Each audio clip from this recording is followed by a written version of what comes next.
Bismillahi walibni warohil kudus al-ilahul wahid. Demi nama Bapa, Putra, dan Rohul Kudus ketiganya yang esa. Shalom sahabat yang dikasih oleh Tuhan. Berjumpa kembali dengan saya di channel ini. Terima kasih buat teman-teman yang selalu setia mendukung perkembangan channel ini dengan cara subscribe, like, komen, dan share. Tuhan memberkati kita. Sobat yang dikasih oleh Tuhan, kali ini kita akan membahas apa yang disampaikan oleh seorang cendekiawan muslim.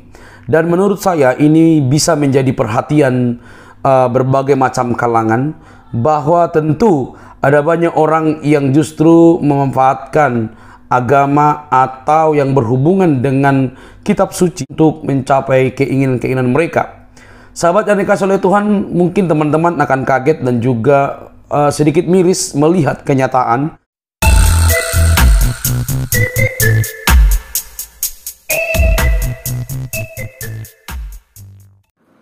Itu suatu tindakan yang luar biasa untuk kebebasan dan juga kemerdekaan.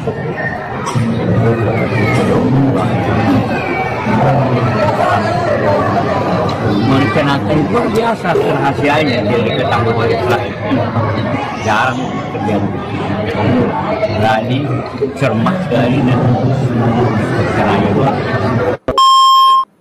Mohon maaf Bapak Ibu, jangan terlalu semangat masalah Palestina. Jangan kebablasan. Ini ada cerita yang kita banyak nggak tahu. Kejadiannya di Masjidil Aqsa, tapi kemudian yang berperang Hamas dengan Israel. Ini dua hal yang berbeda. Ya, Hamas, tahu nggak Hamas siapa? Nggak tahu kan? Kita tahunya Palestina. Ini kabar agak pahit, saya kasih tahu. Ya, karena kita kadang-kadang donasi, kita nggak tahu donasi ke siapa. Saya suka Bapak Ibu hobi donasi, tapi pastikan donasinya ke siapa. Karena saya pernah masuk ke Israel, itu kita masuk 7 kali diperiksa, nggak bisa bawa barang-barang. Maka pastikan kalau kita donasi ke lembaga yang diakui oleh pemerintah dan lewat jalur pemerintah, hanya itu satu-satunya jalur. Jadi tolong pengurus masjid jangan sampai harta-harta yang diberkahi Allah ini kemudian salah jalur. Dan itu sudah terjadi. Salah satu tokoh yang dihormati di Indonesia, ya, salah satu tokoh dakwah itu mengirim dana ke bukan Palestina, Israel, Suriah. Yang menerima siapa? Kelompok teroris terkenal, Pak. Itu karena beliau mungkin tidak tahu, nggak ditangkap. Kalau beliau sadar dan tahu, itu bisa diperkarakan masalah terorisme. Saya yakin mungkin beliau tidak tahu kali, mau bantu-bantu aja. Tapi yang menerima kelompok teroris, ya kita berhusnuzon. Jadi di Suriah itu pertengkaran itu lebih dari 10 kelompok bersenjata. Nah, sampingnya Palestina.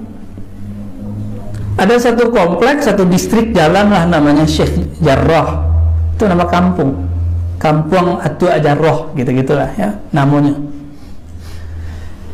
Itu tanah konflik.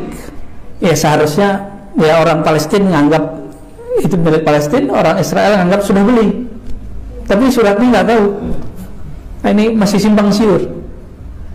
Maka diusirlah kawan-kawan kita, sahabat-sahabat kita dari kampung Sheikh Jarrah itu, dekat dari Masjid Al-Aqsa. Itu Masjid Al-Aqsa depannya yang jaga orang Israel, pintunya. Jadi Palestina nggak ada dalam peta mereka. Maka ada kelompok di Palestina yang kemudian membalas sikap Israel itu dengan cara yang sama, menghapus peta Israel dari kamus mereka. Kelompok ini disebut dengan Hamas. Hamas itu bukan di Yerusalem itu, tapi di daerah Gaza. Ya. Hamas itu dulu sempat berpolemik dengan presiden yang lama, Perdana Menteri presiden nyebutnya, Yasser Arafat, presidennya. Ya. Ingat Bu, Yasser Arafat. Yasser Arafat ini ingin mencari titik temu yang menguntungkan bagi masyarakat Palestina.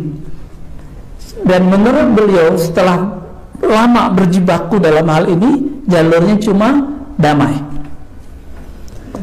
Tapi kelompok Hamas menolak, karena bagi Hamas siapapun yang berdamai dengan Israel berarti dia anti Israel. Nah, ini logikanya sudah nggak nyambung.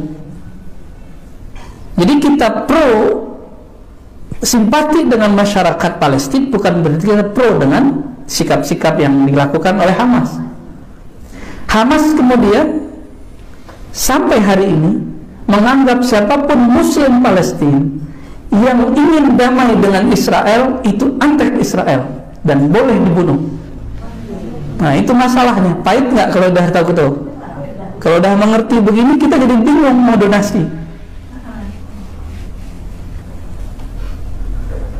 Udah pernah ke Palestina, Pak?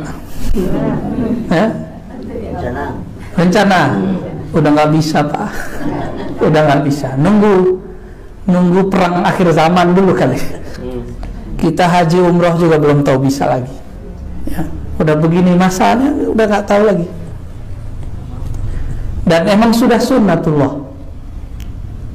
Hanya sekali berhasil masa Salahuddin Al-Ayyubi, itu Al-Quds berhasil diselamatkan.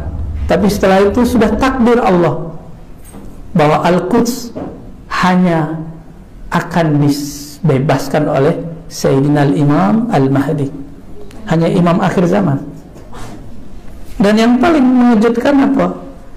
Di Israel sendiri itu ada 3 kelompok yang berbeda. Yang orang Yahudinya bukan Muslim. Ada kelompok namanya Al-Yahud Al-Usuli, Yahudi kolot gitu. Yahudi kolot itu jenggotnya 3 kali lipat Buya, Bobi, Baba, sama sih. Masya Allah, ngalah-ngalahin jenggot jemaah tabligh dan salafi. Ya, nggak ada apa-apanya jenggot mereka. Nah, itulah kira-kira gambaran kalau Nabi Harun waktu dipegang jenggotnya oleh Nabi Musa. Jadi jenggotnya mirip kayak Nabi Harun dulu, panjang jenggotnya. Ini kelompok nggak boleh pakai handphone, nggak boleh ada TV. Kolot, ya.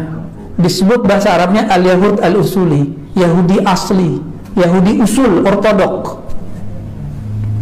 Mereka anti dengan perperangan yang dilakukan oleh kelompok yang ketiga yang mau kita sebut dengan Hamas. Jadi mereka anti dua-dua itu. Kelompok kedua, kelompok nasionalis, Syabi Al-Watani, ya. Masyarakat biasa, masyarakat sipil. Itu Yahudi itu dia bingung dengan pertengkaran itu. Mereka juga pengen damai, dan kita lihat mereka demo setiap hari, setiap minggu. Ya, kalau 2 kelompok pertama dan kedua. Tapi yang paling bahaya kelompok yang ketiga, Zionis. Inilah yang disebut bahasa Arabnya Sahyuniyah. Sahyuniyah. Inilah yang merasa di Yerusalem. Mereka lah yang bunuh-bunuh saudara kita di sana. Ini bahayanya yang Israel ini, Pak, yang bagian Sahyuniyah, Zionism. Zionis itu sudah pemahaman. Dia ambil agama sebagai alat pembenaran pemahamannya bahwa tanah Al-Quds tanah mereka, dan itu harus diambil dengan cara apapun. Tapi dari berita-berita, Bapak Ibu bisa mendengarkan berita bahasa Arab kan? Ya, jadi kalau mau yang asli dengarkan, ada 5 channel berbahasa Arab minimal tuh, ada Al Jazeera, ada Arabia, macam-macam ya. Itu beritanya pun kejadiannya sama, tapi dibahasakan beda. Ada istilahnya perang Palestina Israel umumnya. Ada perang orang Islam Israel, beda nggak? Ada perang Hamas Israel, itu beda-beda tuh beritanya. Ya. Jadi tolong pastikan ketika donasinya ke lembaga yang lewat jalur pemerintah. Hanya itu, kalau nggak bisa masuk. Yang kelompok Netanyahu yang mana tuh? Itu Zionis, Pak. Zionis. Zionis. Ya.